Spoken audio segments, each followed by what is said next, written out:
watching California Edition. So glad you are. I'm Brad Pomerance. We are joined by Dan Dow. He is the district attorney in San Luis Obispo County, recently took office. And you had been a deputy DA yourself. You were in court all the time, and now you're not. That's right. And so how is that? I mean, you know, blessing and a curse. Be careful what you wish for. Exactly. Do you miss it? I do miss being in court every day, but I tell you, we've got a fantastic team of 34 attorneys in the office that are doing a great job, and so I get to go down and view them and see what they're doing and keep track of cases as they work through the system. Being DA is a great job. I wouldn't change it, but I do miss being in court. I can imagine. Cases. And I know that there's a lot of cross currents kind of hitting you as you enter your first term. You have prison realignment, which was already working through the pipeline, and then the voters passed Prop 47, which really is a significant change in how California looks at certain offenses. Of course, Prop 47 redefines certain crimes from felonies to misdemeanors, and that changes the way you approach, you as a DA, how to file, and how the sheriff is going to handle those that may be convicted. They'll probably wind up in county jails as opposed to state prisons. So how's the new world under Prop 47? Well, it definitely changed everything, and it's the state of the law now, and as district attorney, we have to enforce the law. Whether you like it or not. Right.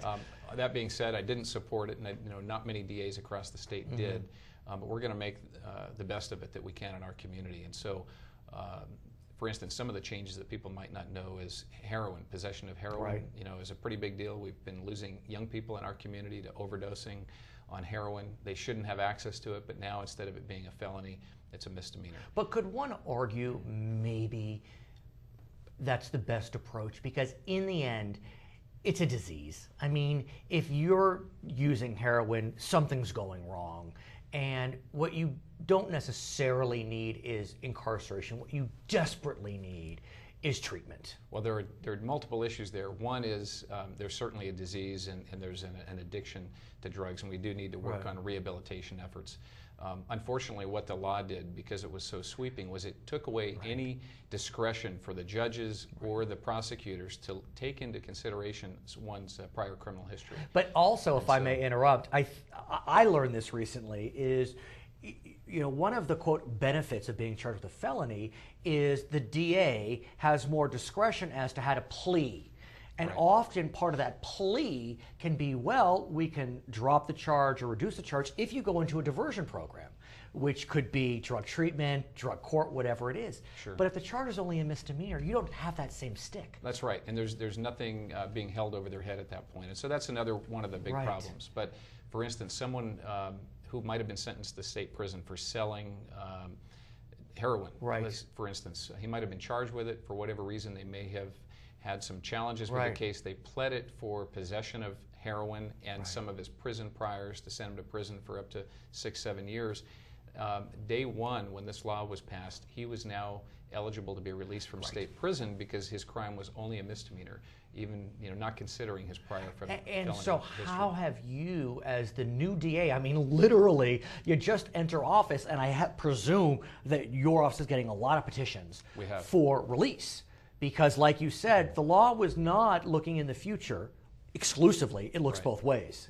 Yeah, we've had to respond by assigning a chief deputy to review each and every petition that came into our office. And I have to say, Cheryl Wolcott has done a great job. She's been up in the office some nights even past midnight just to handle our responses to all of these petitions. And so, but not only her, once they go to court, they have to be attended to by our deputy district attorney. So the case volume has gone up initially. Some of those petitions will die down once they've all been filed because they have only 3 years to file a petition.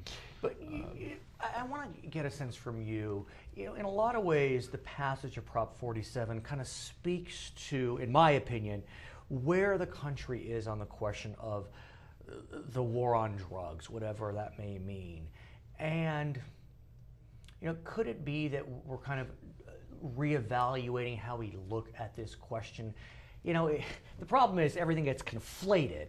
The war on marijuana is not the same war on heroin. I mean, exactly, and that's a really good point. I'm glad that you brought that up.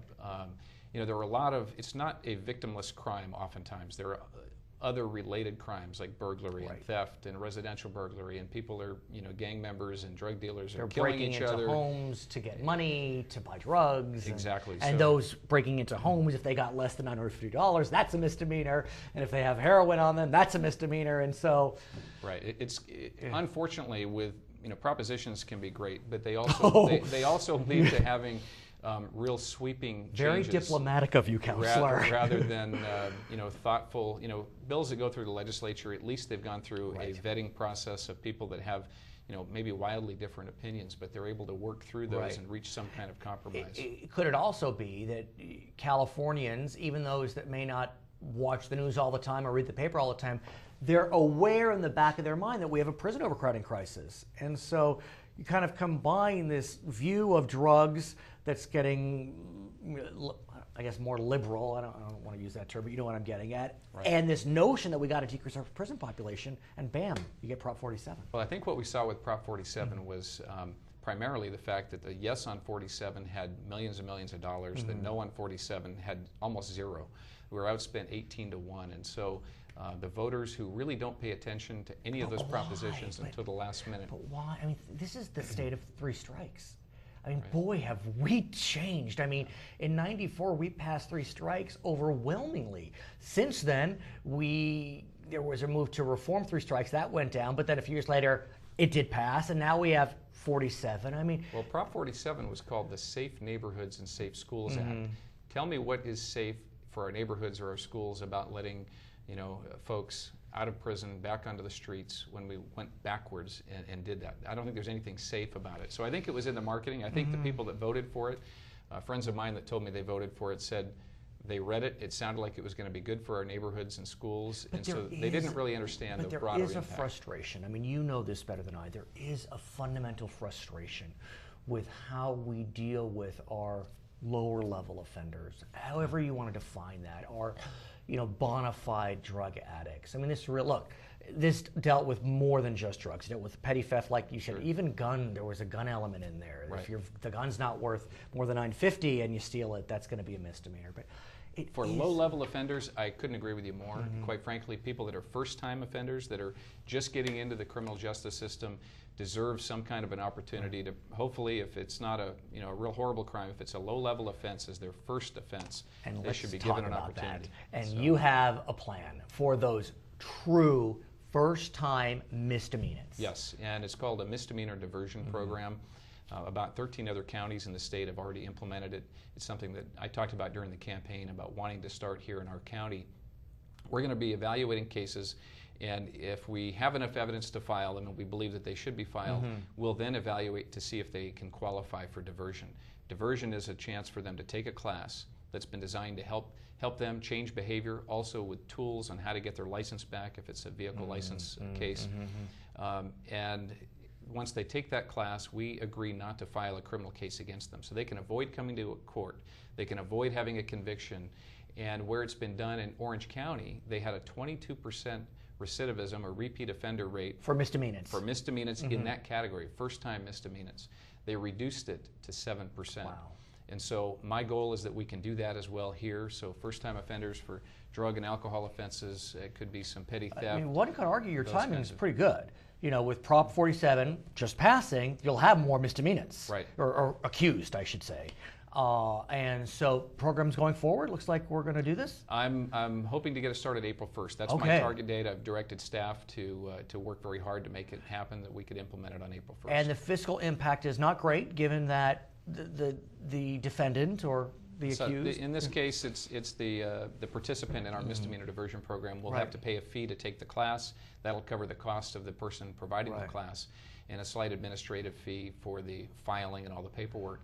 But this is a chance for them to avoid coming into court, avoid prosecution, and keeping their record clean. And so if we can reduce recidivism for that group, I think it's really worth it. Congratulations again. You were victorious. He is the new DA of beautiful San Luis Obispo County. His name is Dan Dowen. My name is Brad Pomerance, and this is California Edition.